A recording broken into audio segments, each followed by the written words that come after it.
I'm Janine MacLachlan. My talk is why your creativity died and how brain science can help you get it back. I had a business that involved making lunch, creating ideas. I would work with agencies who would need to get great ideas for their clients. We'd go over the client challenge, make lunch, have idea generation. The reason that worked is that there's a part of your brain that's opened up through cooking, stirring, everything that has to do with making lunch. At the same time I had this business, I got a contract to write my book, Farmers Markets of the Heartland. Then that meant on weekends, I would go to 100 farmers markets in total over the course of several months.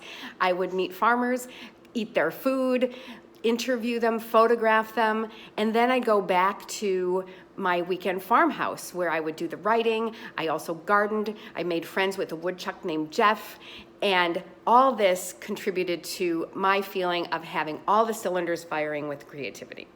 You can guess what happened next. I got a different kind of life. My creativity died.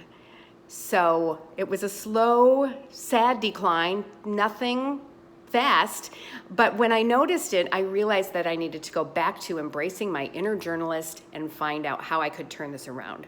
So I interviewed neuroscientists, I read the studies, I found out all about creativity, how people now believe that they're not creative. Way too many people, they say, oh, I was criticized for coloring outside the lines, creativity is not for me.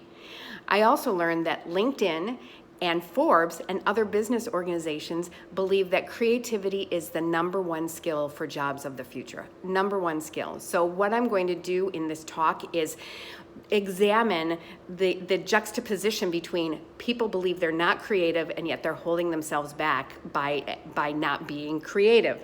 So what I have for you is 5 simple, actionable steps that anyone can do that will help you be more creative at work and in life.